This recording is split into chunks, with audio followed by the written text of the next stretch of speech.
My cousins looked down when Aunt Denise read the group chat and realized who started it. I knew something was off when my cousin Kayla stopped tagging me in the anniversary setup photos, but kept posting captions about the people who actually show up. My parents' 40th anniversary lunch was in a private room at an Italian restaurant. I flew in from Phoenix 2 days early, picked up the cake, built the slideshow, and spent Saturday morning helping my Aunt Denise tape old family photos onto foam boards she called decor. Denise calls herself the organizer, but she is the family narrator. She hears one thing, sands it down, and releases it as group truth. By noon, 3 cousins had asked if I was doing okay financially, which was not subtle. My brother Nate finally told me Denise had been saying I still had not sent my contribution for the lunch and that my parents were pretending not to mind. That landed badly because I had tried to send my share 3 times. A month earlier, Denise made a cousins group chat for the anniversary collection. She said she was gathering money for the room fee, cake, and a violin duo my mother loves. I asked for the total. She replied privately, not in the chat, and told me to hold off because she was moving numbers around and did not want multiple transfers confusing her spreadsheet.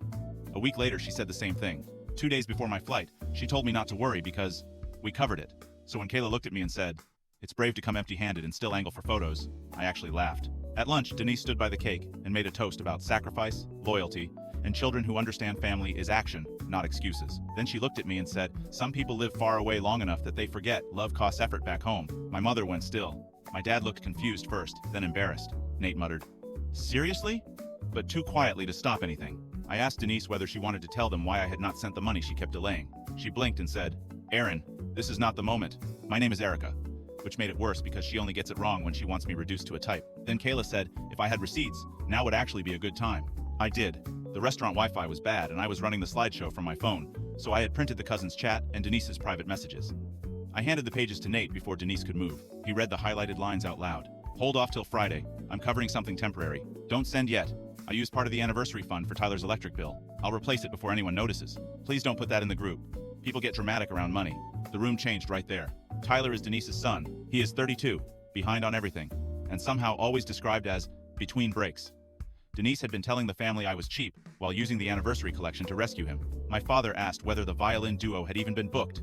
My mother asked how many people knew the money had been moved. Nate asked why humiliating me in public seemed easier than saying she needed another week to put the fund back. Denise said she always meant to replace it and that family should have grace when one of our own is struggling. That might have worked if she had not spent the month making me the example of selfish distance. Nobody let her steer after that. My Aunt Lisa asked for the full chat. Kayla could not look at me.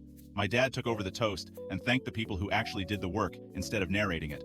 Then, he thanked me by name for flying in, building the slideshow, and apparently subsidizing the gossip economy. Lunch still happened. Cake got cut. The slideshow played. But Denise lost the microphone she had been holding over the family.